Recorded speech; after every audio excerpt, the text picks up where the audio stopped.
Eu vou pedir para você abrir a sua Bíblia no primeiro capítulo do livro de Gênesis.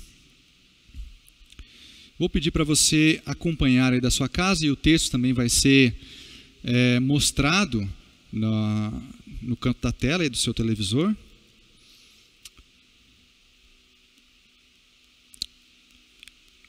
Vamos ler a partir do verso 25 do primeiro capítulo de Gênesis. Diz assim o texto sagrado: Deus fez os animais selvagens conforme a sua espécie, e os animais domésticos conforme a sua espécie, e todos os répteis conforme a sua espécie. E viu Deus que isso era bom. Então disse Deus: façamos o homem à nossa imagem, conforme a nossa semelhança, domine ele sobre os peixes do mar, sobre as aves dos céus, sobre os animais domésticos, sobre toda a terra e sobre todos os répteis que se arrastam sobre a terra. Assim Deus criou o homem à sua imagem, a imagem de Deus o criou, macho e fêmea os criou. E vamos para o verso 31. Viu Deus tudo o que tinha feito, e que era muito bom. E houve tarde e manhã, esse foi o sexto dia.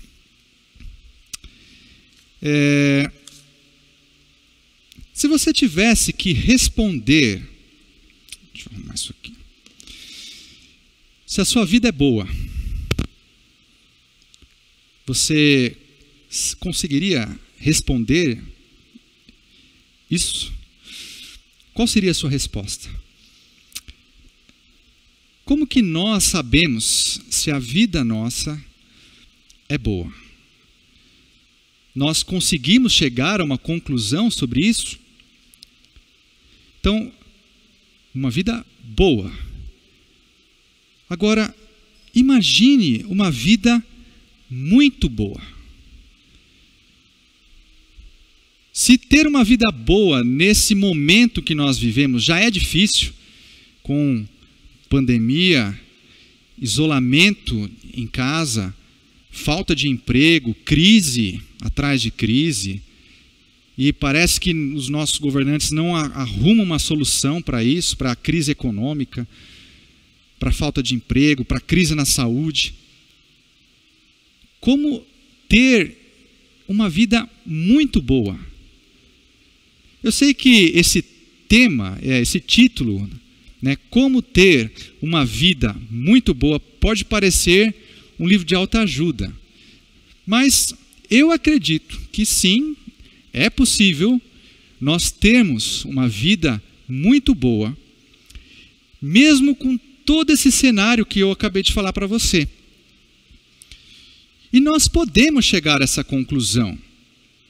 E é sobre isso que eu quero falar nesta noite com você. Eu não sei se você percebeu, mas enquanto Deus ia criando este universo, ia criando este mundo, a cada etapa que era realizada, Deus falava que tudo aquilo que ele havia feito era bom. No primeiro dia foi assim, no segundo, no terceiro, no quarto, quinto e sexto dia a palavra mudou. Enquanto que nos outros dias Deus falava que aquilo era bom, quando Deus completa a sua obra, quando Deus termina toda a sua criação, ele fala: e viu Deus que era muito bom.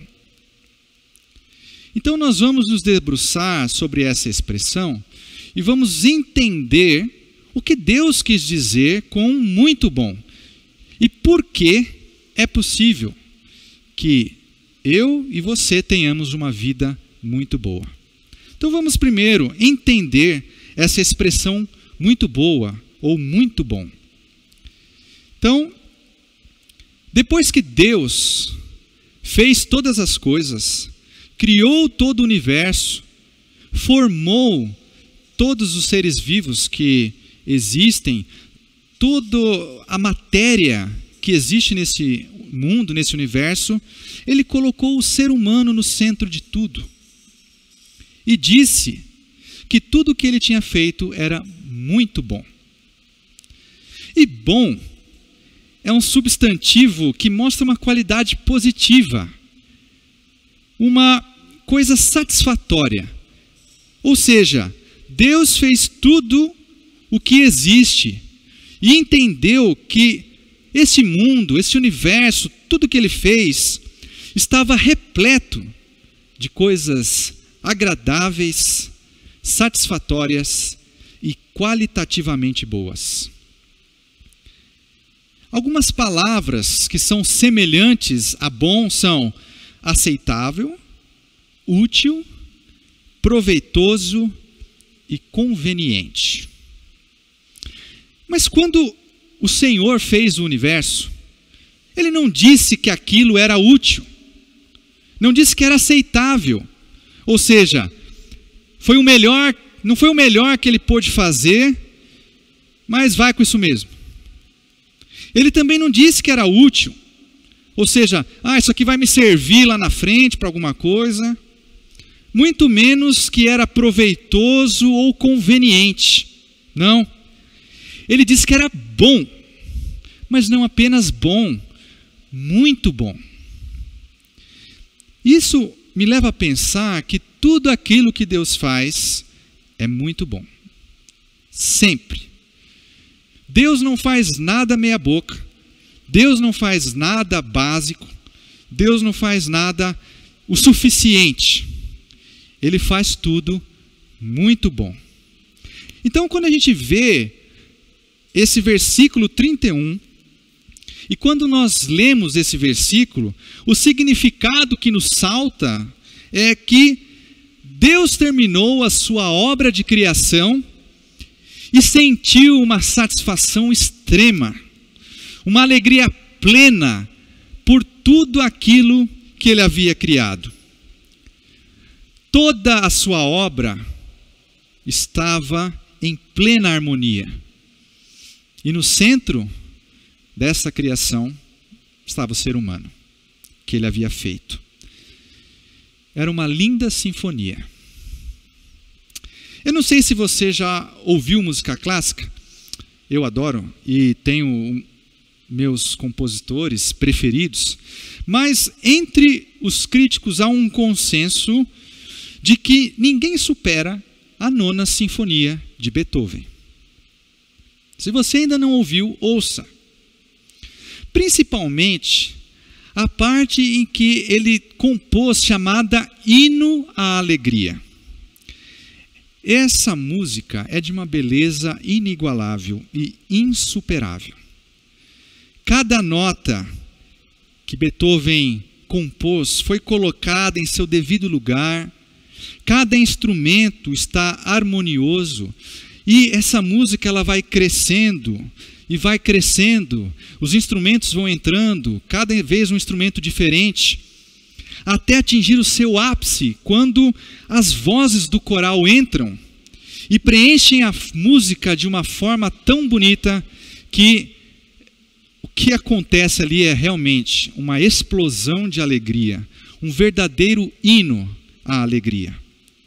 E essa música, ela é tão bela, tão bonita, que ela entrou para o nosso inário, para o culto cristão, para o repertório do nosso HCC. Ele foi incorporado pelo hino 60, que você provavelmente conhece, é a música Aleluia, Aleluia, gratos hinos entoai. Aquela Aleluia, Aleluia, gratos hinos entoai. Eu tenho certeza que você vai se lembrar dessa música para o resto da sua vida. Bom, nós sabemos que Deus explodiu de alegria e satisfação ao ver a sua criação completa.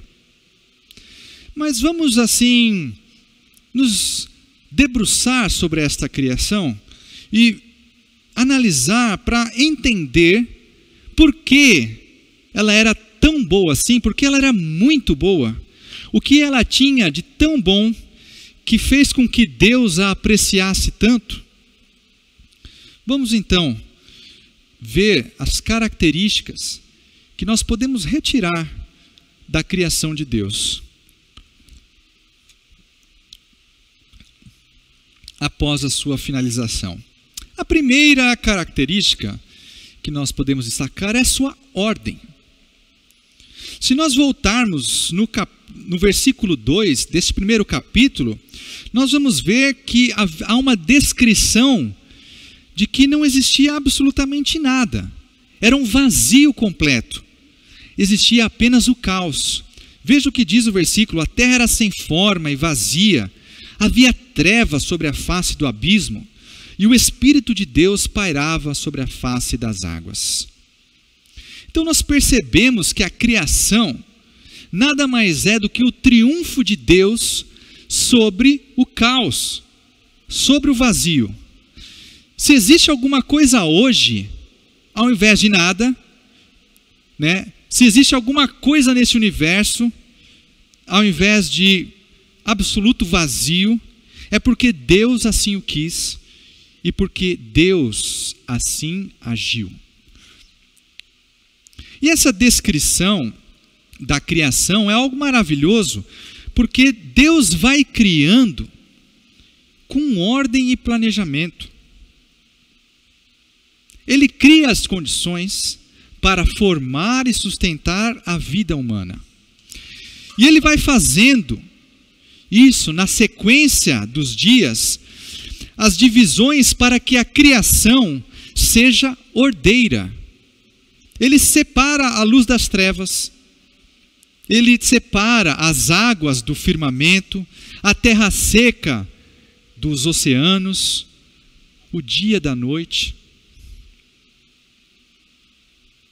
Nesta ordem, os dias vão se seguindo um após o outro, sempre com um ato mais complexo que o outro, mas sem o qual o ato anterior, o próximo ato não seria possível. Por exemplo, Deus cria primeiro os firmamentos, os oceanos, a terra seca, a vegetação, para depois criar os luminares, os animais marinhos, os animais terrestres. Tudo Deus faz numa ordem para que se cumprisse o seu propósito de criar o universo. A segunda característica que nós podemos perceber da criação é a plenitude. E a plenitude pode ser entendida de duas formas que se complementam. A primeira forma é que a criação ela é plena porque ela é completa. Não falta nada. Deus criou tudo neste mundo para que a vida humana se desenvolvesse. Deus nos deu, ou seja, nos proveu com tudo o que fosse necessário para a nossa subsistência. Como um pai amoroso que compra e estoca os alimentos para suster a sua família, os seus filhos, Deus proveu tudo o que nós precisávamos para a nossa vida. E neste momento, a ordem que nós vimos anteriormente, agora há pouco, ela se entrelaça com a plenitude, porque primeiro ele criou as condições da vida e depois ele criou os seres. Vejam como tudo se encaixa dentro da sabedoria de Deus. A segunda forma como nós podemos entender a plenitude é de que ela é total. A criação é plena porque ela é total. Todo o potencial de vida foi criado por Deus. Não ficou faltando nenhum tipo, nenhuma espécie de animal. Deus criou tudo o que era possível ter sido criado. Deus preencheu este mundo com uma variedade abundante de vida. Ele não fez uma espécie de peixe. Ele fez uma variedade abundante de peixes. Mas ele não fez apenas peixes. Ele fez várias espécies de criaturas marinhas. Deus não fez apenas uma espécie de planta, mas fez uma variedade gigantesca. Fez plantas ornamentais, plantas alimentícias, espécies variadas de flores, nas suas mais variadas e diversas cores, árvores que dão fruto, árvores que não dão fruto, verduras, leguminosas, e por aí vai. Então percebam que a criação de Deus, ela é plena, porque ela é completa.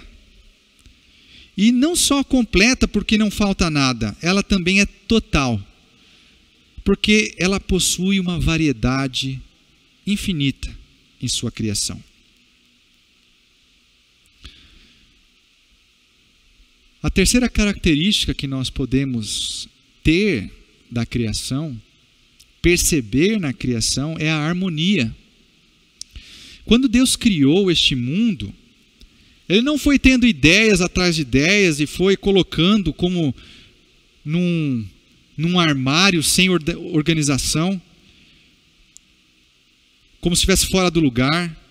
Deus criou tudo com seus papéis bem definidos para contribuir para o todo belo. Todos têm os seus papéis bem definidos na criação. E isso dá harmonia. Isso dá beleza. Toda a criação estava em conformidade, numa relação de pertinência, e isso trazia uma sensação agradável, uma sensação de prazer. É como numa orquestra, onde todos os instrumentos estão harmônicos, e nos dá aquela sensação prazerosa de ouvi-la. Quando nenhum instrumento está fora do tom, nenhum está mais alto do que o outro, e todos funcionam bem, a música que a orquestra produz é bela. Portanto, a criação de Deus estava em plena harmonia, e por isso ela era bela. E por fim, a quarta característica que nós podemos observar da criação é que ela tinha propósito. Nós podemos entender propósito de duas formas: como objetivo, finalidade, e como motivo, decisão. Então, qual o objetivo da criação? O que Deus procurou alcançar quando fez todo este universo? Nós percebemos pelo relato de Gênesis que Deus vai criando e formando as coisas, os animais, mas dá uma atenção especial para o ser humano. Uma atenção especial para formar o homem, para formar a mulher. E o que Deus procurou alcançar quando formou o ser humano? Com qual propósito Ele formou o ser humano? O próprio texto que lemos no início nos dá essa resposta. Veja o que diz o verso 26. Então disse Deus: façamos o homem à nossa imagem, conforme a nossa semelhança. Domine ele sobre os peixes do mar, sobre as aves dos céus, sobre os animais domésticos, sobre toda a terra e sobre todos os répteis que se arrastam sobre a terra. Deus faz o ser humano como coroa da criação para dominar sobre ela. Mas não só dominar, mas para cuidar e zelar. Se nós nos adiantarmos aqui no capítulo 2 e verso 15, nós vamos ler o seguinte: o Senhor Deus tomou o homem e o pôs no jardim do Éden para o lavrar e guardar. Portanto, o objetivo de Deus ao formar o homem é ter alguém para cuidar e zelar da criação. Mas a segunda forma de nós entendermos propósito é por meio do motivo. O que motivou Deus a nos formar, a nos criar? Qual foi o fato determinante para isso? E a resposta só pode ser uma: foi o seu amor. Deus nos criou para que nós tivéssemos um relacionamento com Ele, para que através da sua criação nós o conhecêssemos e que ao nos relacionarmos diretamente com Ele tivéssemos intimidade. No relato do Gênesis, nós lemos que Deus comparecia todos os dias, ao final da tarde, para conversar com o homem. Deus quer se relacionar conosco e nos deu isso como propósito de vida, sem o qual ela não é completa. Bom, nós vimos que todas essas características mostram que a criação de Deus era muito boa. No entanto, eu não preciso dizer para você e mostrar por meio de fatos e milhares de argumentos que a vida hoje não é muito boa, né? É só nós lermos nos jornais, vermos na televisão problemas e mais problemas. Nós vivemos num mundo violento, onde o ser humano mata o outro. Vivemos num mundo onde a fome está presente, onde a miséria existe, onde a escravidão ainda é uma realidade. E isso se deve pela nossa insistência em viver longe de Deus. Ele nos concedeu uma vida muito boa, mas nós preferimos viver a nossa vida do nosso jeito. Por isso nós vivemos hoje as consequências das nossas escolhas. Mas nós não precisamos ir do outro lado do mundo, lá longe, para você perceber que tem algo errado no mundo, que a vida não é muito boa. E aqui eu não quero menosprezar que existem pessoas que sofrem muito em outras partes do mundo, mas eu gostaria de trazer as coisas um pouco mais para a nossa realidade aqui do Brasil. Como que nós sabemos se temos uma vida muito boa? Nós temos uma vida muito boa aqui no Brasil? Você vive uma vida muito boa? Vamos aplicar as características que nós aprendemos sobre a criação na nossa vida.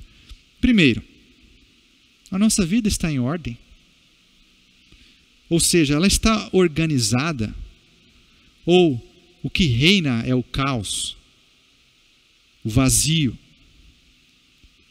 Cada um faz o que quer dentro da sua casa, na hora que quer. Seus filhos, quando podiam sair, saíam a hora que queriam e voltavam a hora que queriam. Você tem tempo para Deus em sua vida? Segundo, você tem uma vida plena? Ou seja, ela é completa? Ou te falta alguma coisa? Te faltam recursos? Te faltam oportunidades? A sua vida é total?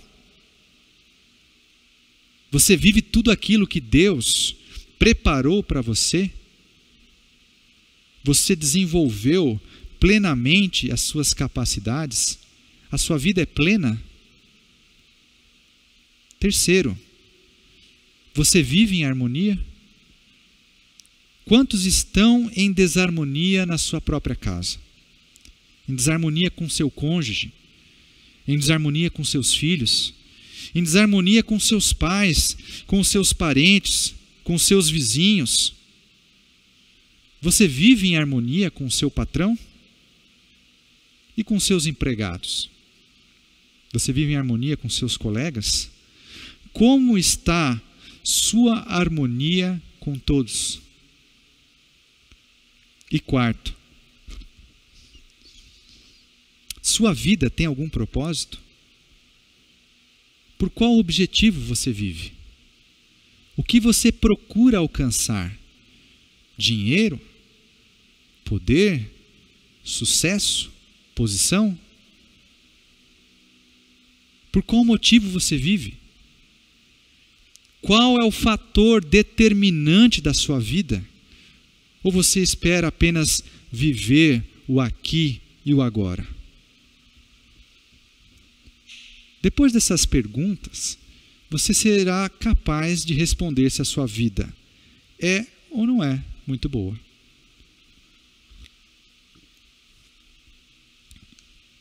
Se ela está ruim, eu não vou terminar a mensagem por aqui sem dizer como tornar a sua vida muito boa. Como melhorar. Mas daí você pode falar o seguinte: ela está boa. Mas eu quero dizer que Deus pode deixá-la muito boa.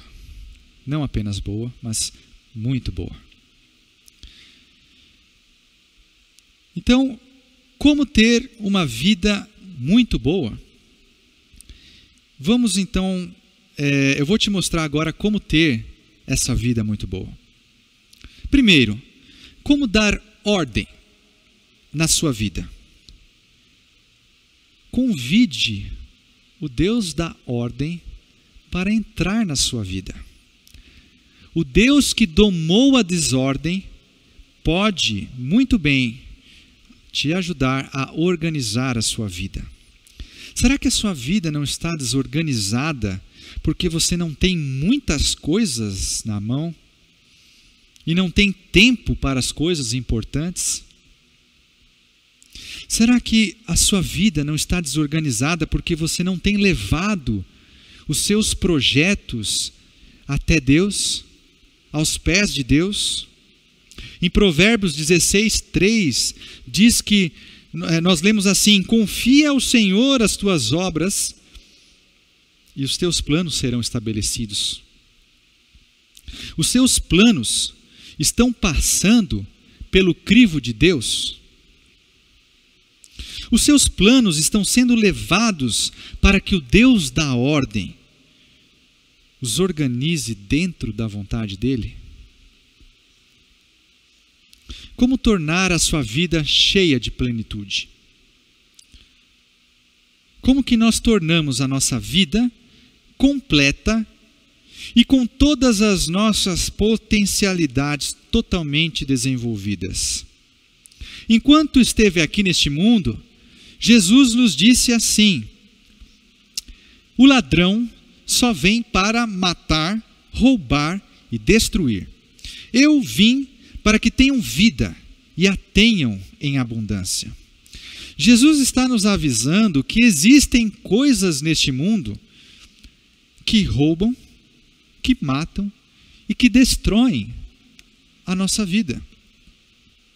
Será que o tempo que você poderia desenvolver as suas habilidades, os seus talentos, não está sendo roubado pelo lazer excessivo, pelo trabalho excessivo? Quantas pessoas não tiveram seus sonhos mortos por conta dos vícios? E quantos jovens não tiveram as suas vidas destruídas por conta das drogas? Eu não estou dizendo que apenas isso rouba, mata e destrói, porque somente você pode identificar o que tem roubado o seu tempo, o que tem matado os seus sonhos e o que tem destruído a sua vida. Ao invés de se entregar para essas coisas, por que não buscar aquele que pode dar abundância, plenitude à nossa vida? E Jesus é o único que pode fazer isso. Como ter harmonia em nossa vida? Nós podemos obter harmonia, mas é claro que sim. Se tem algo que traz a desarmonia nos relacionamentos, é a arrogância. E a nossa sociedade valoriza e incentiva a arrogância. Frases como: nunca desista, você pode fazer qualquer coisa. Não pare de se orgulhar de você. Acredite em você e o sucesso virá. E muitas similares são comuns nas redes sociais da vida. Pessoas cheias de orgulho, que rejeitam o fracasso, não conseguem ter harmonia com aqueles que experimentam o fracasso. E quem nunca fracassou na vida? Você quer saber o segredo para ter harmonia na sua vida? Não pense de você mais do que você realmente é. Em Romanos 12:3 diz assim: porque pela graça que me foi dada, digo a cada um dentre vós, que não pense de si mesmo além do que convém, antes pense com moderação, segundo a medida de fé que Deus repartiu a cada um. Pessoas humildes são fáceis de se relacionar, muito fáceis do que arrogantes. E Deus pede que nós sejamos humildes, iguais ao Filho dele foi. Jesus foi humilde. Onde encontrar propósito? É possível encontrar propósito nessa vida? O que você procura alcançar? Qual o princípio determinante da sua vida? Que tal você buscar coisas que vão durar pela eternidade, ao invés de riquezas que se corrompem e que podem ser roubadas? Jesus, uma vez, nos advertiu a guardar tesouros no céu. Não ajunteis tesouros na terra, onde a traça e a ferrugem destroem, e onde os ladrões arrombam e roubam. Ajuntai, porém, tesouros no céu, onde nem a traça, nem a ferrugem destrói, e onde os ladrões não arrombam, nem roubam. Isso está lá em Mateus 6, 19 e 20. De quais tesouros Jesus está falando? De um modo bem sucinto, Jesus está pregando o seu sermão do monte. E a partir do capítulo 6, Jesus começa a falar de como deve ser o nosso relacionamento com Deus. Se você ler o capítulo 5 e depois o 6, vai perceber que a partir do 6º capítulo, Jesus começa a se referir a Deus como Pai. Ele aponta que nós devemos praticar a justiça do Pai, que devemos orar ao Pai sempre, que devemos buscar os tesouros junto ao Pai e que devemos confiar que o nosso Pai nos sustentará. Veja lá no capítulo 6 essa sequência. E ele sempre fala ao nosso Pai. Portanto, de acordo com os versículos que eu acabei de ler, esse deve ser o nosso propósito de vida. Buscar, não ajuntar tesouros aqui neste mundo, mas nos aprofundar no nosso relacionamento com o Pai, com o nosso Pai Celeste. É isso que vai perdurar na eternidade.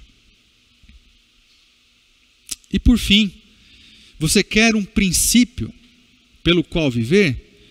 Viva para a glória de Deus. Faça tudo para que Deus seja exaltado. Em 1 Coríntios 10, 31, o apóstolo Paulo nos orienta assim: portanto, quer comais, quer bebais, ou façais qualquer outra coisa, fazei tudo para a glória de Deus. Eis um princípio pelo qual vale a pena viver. Este é um princípio eterno. E a Bíblia nos mostra que este princípio acompanhou a criação desde o princípio. A criação glorificava e louvava a Deus desde o início. Vamos ver lá em Salmos 148. O texto nos diz assim: louvai ao Senhor desde os céus, louvai-o nas alturas, louvai-o todos os seus anjos, louvai-o todos os seus exércitos celestiais, louvai-o o sol e lua, louvai-o todas as estrelas luzentes, louvai os céus dos céus e águas que estão sobre os céus. Louvem o nome do Senhor, pois mandou ele e logo foram criados. E a Bíblia também nos mostra que depois que tudo aqui terminar, vai existir adoração a Deus no céu. Lá em Apocalipse, nós acabamos de estudar, no capítulo 22, diz assim: então me mostrou o rio da água da vida, claro como cristal, que procedia do trono de Deus e do Cordeiro. Aqui João está descrevendo como vai ser o novo céu, a nova terra. E no meio da sua praça, em ambas as margens do rio, estava a árvore da vida, que produz 12 frutos, dando seu fruto de mês em mês, e as suas folhas servem para a cura das nações. Ali nunca mais haverá maldição. Nela estará o trono de Deus e do Cordeiro, e os seus servos os servirão. E verão a sua face, e na sua testa estará o seu nome.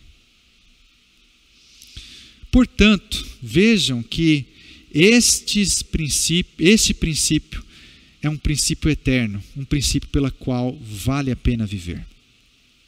E eu concluo com a seguinte ideia: